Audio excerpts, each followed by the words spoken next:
je suis Mayolek et j'y rappelle que je ne suis pas Marvelphile. Mais bon, voilà, rien n'est plus évident à mettre en série qu'un cadre de super-héros, et vu que le film Les Nouveaux Héros a connu du succès, en extraire une série dérivée était le choix flagrant pour Disney. Et la première saison a si bien marqué par chez nous que les épisodes ne sont pas tous disponibles en français sur le net. Mais bon, avant de s'y pencher globalement, parlons un peu en détail de l'épisode pilote. Ça y est, c'est le grand jour, Tadashi. Je fais mon entrée à l'école des surdoués. Toujours aussi subtil avec votre exposition introductive. Parlons tout de suite de l'animation, c'est pas extra. La transition de la 3D à la 2D est loin d'être aussi lisse que pour Réponse. La faute à des designs trop carrés et assez peu détaillés qui apportent une fluidité du mouvement relativement faible, surtout au niveau des visages. Après, sincèrement, on s'y fait assez vite et j'ai réussi à apprécier de l'animation bien plus pauvre que ça. On est durant la période où Baymax est encore considéré comme disparu pour de bon, et c'est une scène qu'on n'a jamais vue dans le film, ça. J'imagine qu'ils ont tous fait une pause parc d'attractions durant la période où ils se formaient pour être des super-héros. Vous savez, la période durant laquelle Hiro était focalisé sur sa vengeance. Le grand sauvetage de fin de film a donc eu lieu il y a peu, et c'est tout nouveau à assimiler pour notre groupe. Mais que ça ne les empêche pas de poursuivre leur dialogue d'exposition, hein. Tu n'as que 14 ans et tu entres à l'ITSF. Ton frère est une sorte de légende ici. Et il paraît que la nouvelle doyenne de l'institut est du genre psychorigide. En tout cas, ici c'est un très bon endroit pour reconstruire Baymax au cas où tu en aurais l'occasion. On lui fait faire la visite. Et ça, bien sûr, c'est le parc. On l'appelle ainsi en l'honneur d'un certain monsieur Park, je présume. Et je crois que je dois ressembler à un certain monsieur Débilas, vu qu'on n'arrête pas de me surnommer comme ça. C'est quoi ton premier cours, Hiro?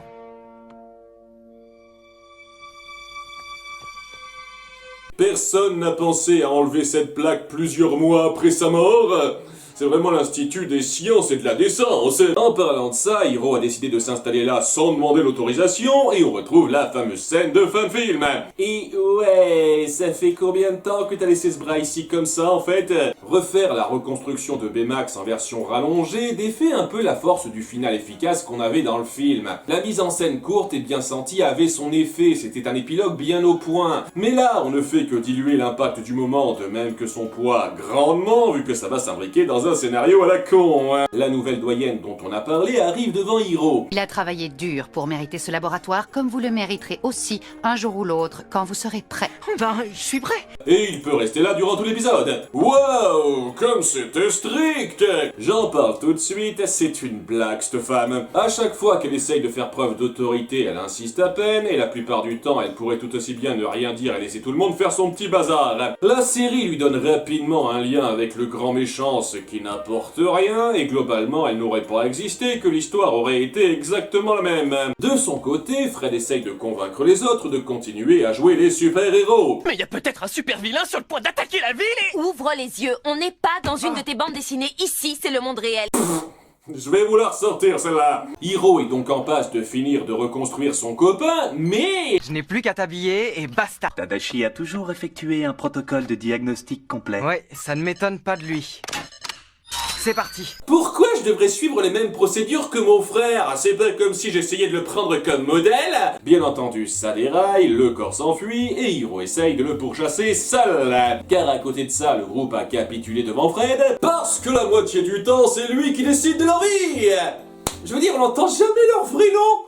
Ils se font toujours définir comme Gogo Tomato, Nelemon et Wasabi, le surnom qu'il leur a donné. On les voit faire les cons pendant 1 minute et... Fred, visiblement, il ne se passe rien ce soir. Mais les gars, la patrouille de nuit. San Francisco est tellement petite. Parallèlement, on va suivre Yama, le chef du combat de robots qui est apparu 3 minutes au début du film, et ça suffit à en faire un méchant récurrent important dans la série, qui obéit à un mystérieux commanditaire et dont les hommes, par hasard, capturent Hiro et son exosquelette. San Francisco est vraiment petite. Une seconde. Tu vas à l'école des surdoués?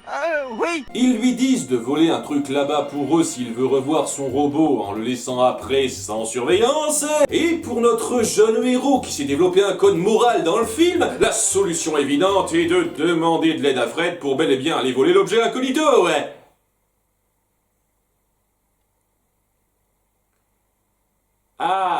Oula, oula, oula, une seconde. Ça, c'est ce que Dame Justice appelle commettre un vol. Oh! C'est sympa de voir que tu peux être raisonnable. Dès que j'aurai Baymax, je volerai de nouveau l'objet pour le rendre au professeur Granville, avant même qu'elle se soit rendue compte de sa disparition. Le deuxième vol aura pour effet d'annuler le premier. D'accord, je suis partant. J'ai rien dit. Et sérieusement, tu peux pas directement passer au plan, je leur vole l'objet qu'ils devraient pas avoir? Je vous passe la scène de vol remplie de clichés et de gags stupides. Hiro met la main sur le machin truc et ne prend absolument aucune précaution pour faire l'échange. On avait un accord. Voyons, Zéro, tu as vraiment cru que j'allais te rendre ton robot? C'est pas toi qui l'as arnaqué en lui faisant croire que t'étais un petit naïf?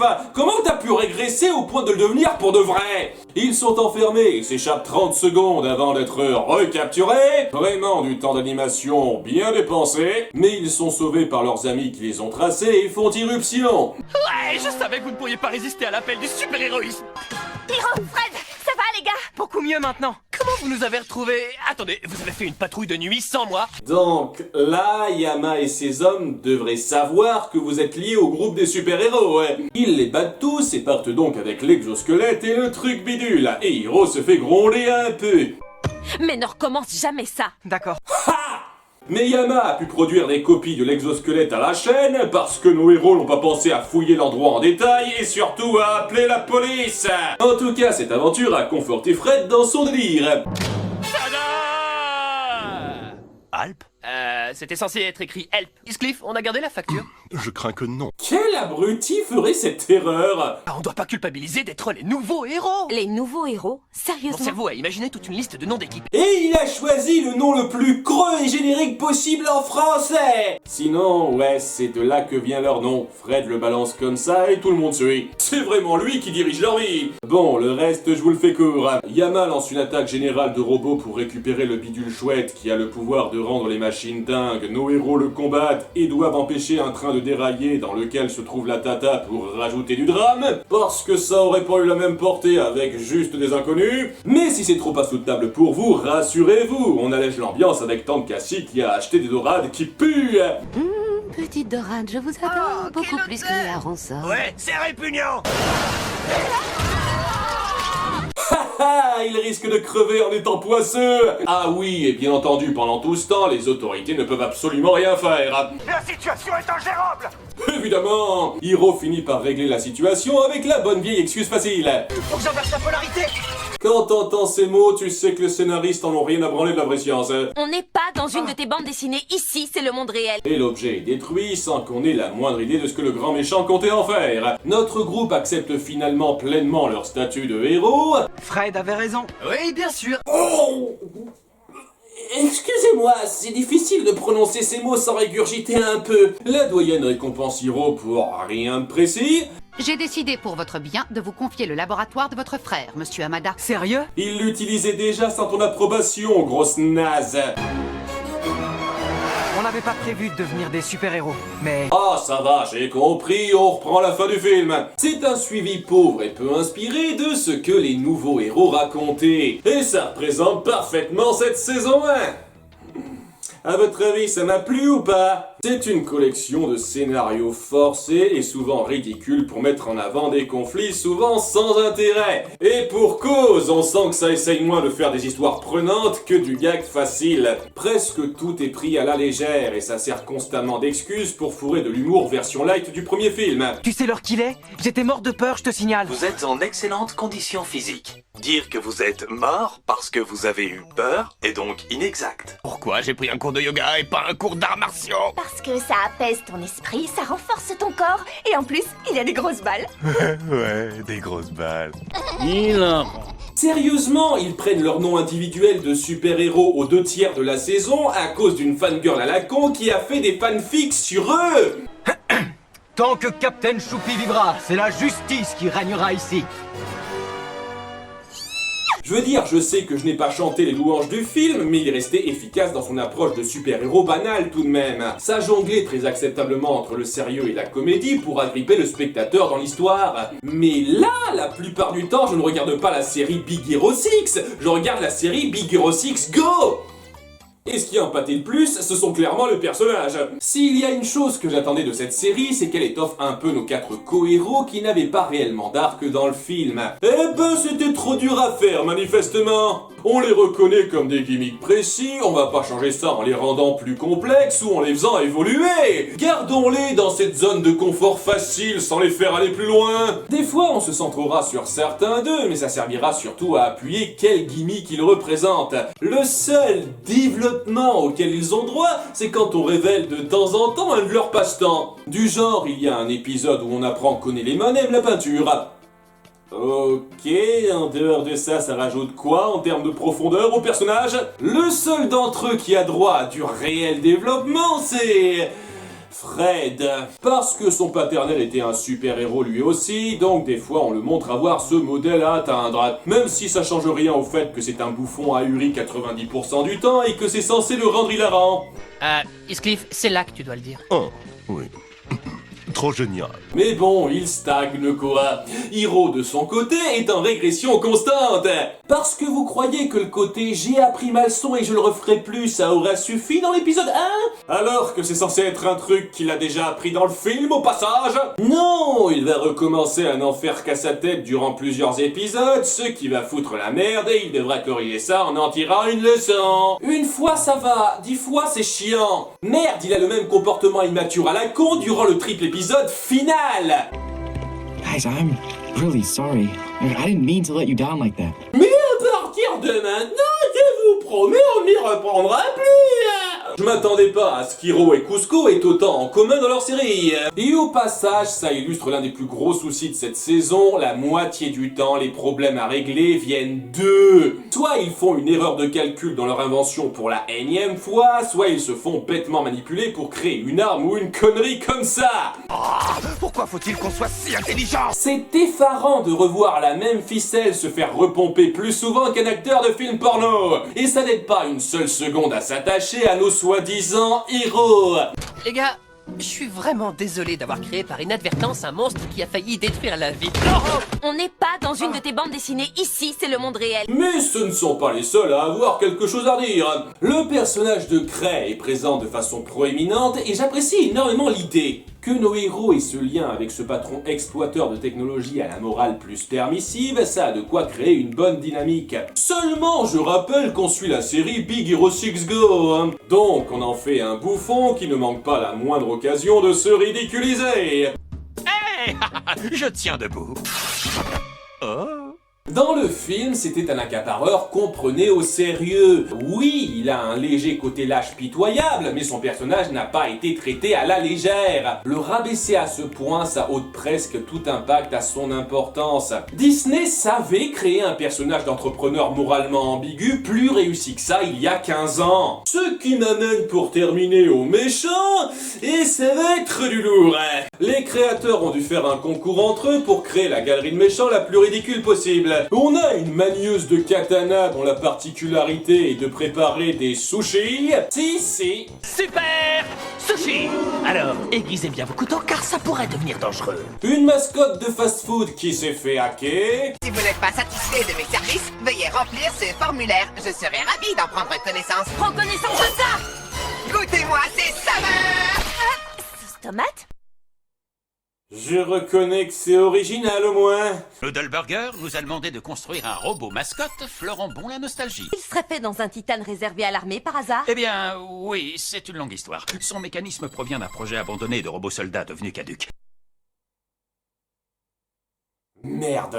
On n'est pas dans une de tes bandes dessinées. Ici, c'est le monde réel. Et un super blob sur lequel je vais me pencher un moment parce qu'il est gratiné celui-là. C'est au départ un espèce de bandit raté qui, par un concours de circonstances totalement foireux, est touché par toutes les bulles chimiques de Lemon en portant un casque de contrôle qu'il a trouvé en passant comme par hasard dans un entrepôt abandonné détenu par Cray et paf, ça fait un super méchant. Il devient une espèce d'ultra gueule d'argile par de la logique scientifico-n'importe quoi-tesque sortie du derrière d'un scénariste sous-payé qui peut non seulement déformer son corps à sa guise, mais pourra aussi le transformer en n'importe quelle matière. On n'est pas dans une de tes bandes dessinées. Ici, c'est le monde réel. C'est de loin l'ennemi le plus abusé qu'ils ont et ses motivations sont nulles. Il suit juste bêtement le mouvement parce qu'il veut jouer au méchant.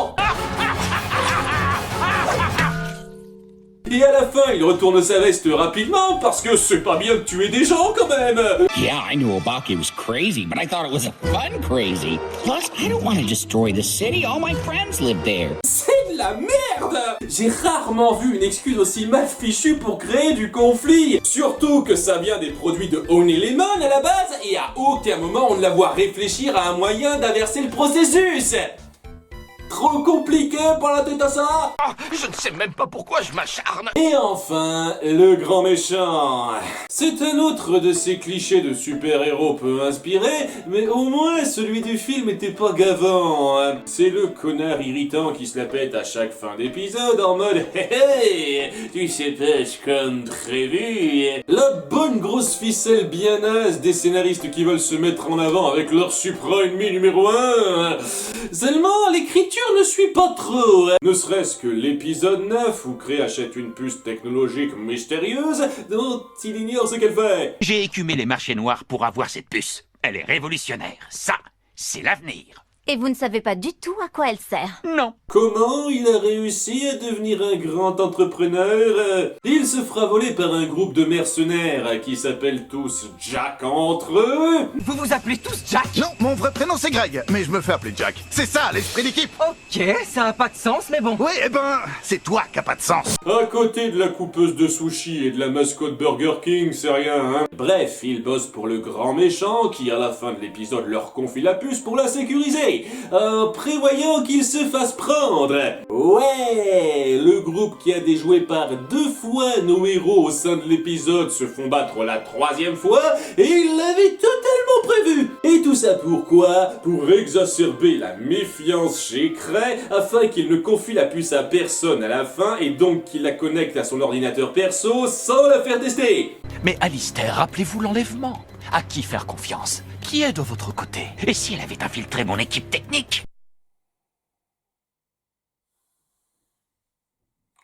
Dans le genre con et alambiqué, c'est du haut vol. Et on est censé voir un grand esprit là-dedans. Allez vous faire foutre. Son plan est plus troué que de l'émental et repose sur des développements improbables et la connerie sans borne de ce qui est censé être le plus grand mania de la technologie. Et tout ça dans quel but? Avoir accès au dossier de cet ordinateur, car la puce est en fait un virus espion, et apprendre la vraie identité des nouveaux héros. Ce qu'il devrait déjà savoir dans l'épisode 1. Mais quel est donc son objectif final? Détruire San Francisco via un autre truc muche scientifique au mon cul pour la recréer d'après sa vision. Donc c'est juste un gros taré en fin de compte. On n'est pas dans une de tes bandes dessinées. Ici, c'est le monde réel. Et au passage, il se fait appeler Obac parce que c'est son nom entier auquel il a enlevé la première et la dernière lettre. Ridicule jusque bout. Mais y a-t-il des choses qui valent le coup dans cette série?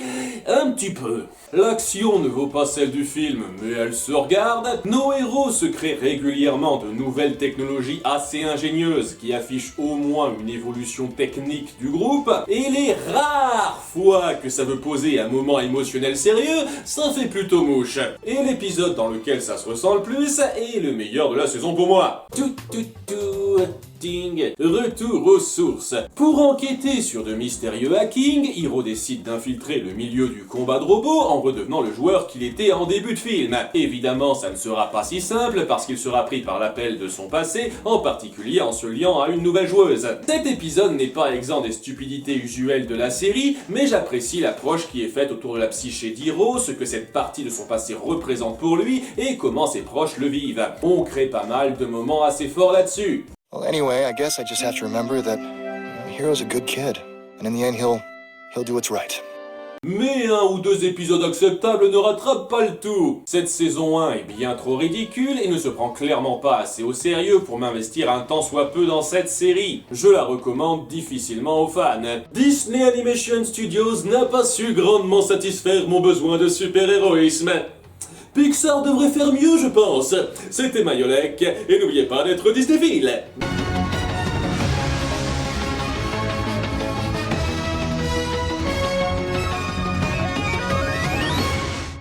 Sinon, on apprend que la fille du combat de robots était elle aussi un robot à la fin. Hi, hero. Trina? You're a Robot. Obviously. You never figured it out? On s'est connu que pendant un seul épisode, merde! Et elle sert absolument à que dalle dans le triple épisode de fin où elle n'apparaît que 15 secondes. Ouais!